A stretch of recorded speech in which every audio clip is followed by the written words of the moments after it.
చాలు. అయితే మన తెలుగువారు ఆంధ్ర మరియు తెలుగు రాష్ట్రాల్లో తెలంగాణ వంటి రాష్ట్రాల్లో ఉన్నటువంటి వారందరికీ ఓంకారేశ్వరం క్షేత్రం చాలా విశేషమైనటువంటి క్షేత్రం. ఎందుకంటే అక్కడ జ్యోతిర్లింగం ఉండడం, అలాగే అది ఉజ్జయిని మందిరానికి కూడా దగ్గరగా ఉండడం చేత ఈ క్షేత్రంలో నర్మదా నది పుణ్య స్నానాన్ని ఆచరించి అక్కడ ఉన్నటువంటి 2 జ్యోతిర్లింగాలని దర్శించుకోవడానికి చాలా అనుకూలమైనటువంటి క్షేత్రంగా తెలియజేస్తున్నాను. ఈ నర్మదా నది పుష్కరాలు జరిగేటువంటి ఈ 12 రోజుల్లో అమరకంటక్ కానీ ఓంకారేశ్వరం వంటి పుణ్యక్షేత్రాలను దర్శించడం, అక్కడ పుణ్య నది స్నానాలని ఆచరించడం చాలా విశేషం.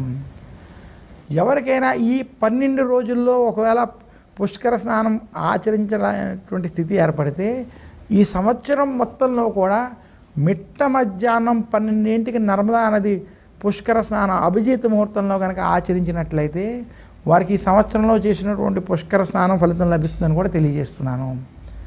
అయితే ఈ నర్మదా నది పుష్కరాలని మొదటి 12 రోజులు అంటే 1 మే 2024 నుండి 12 మే 2024 వరకు ఉన్నటువంటి ఈ సమయంలో ఆచరించి ఆ పుష్కర తీర్థం యొక్క మహిమ వల్ల వారి యొక్క తెలిసి కానీ తెలియక కానీ చేసినటువంటి పాపహరణ చేసుకుంటూ పుణ్యార్చన సంపాదించుకుని భక్తి తత్వాన్ని భగవతత్వాన్ని పెంచుకోవడానికి చాలా విశేషంగా ఇది ఉపయోగపడుతుంది.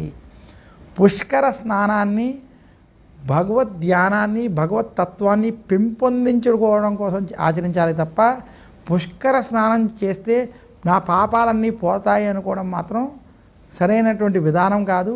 అలాంటి అపోహల్లో ఉండకూడదని మాత్రం సూచిస్తున్నాను. పుష్కర స్నానం వల్ల పుణ్యం కలుగుతుంది.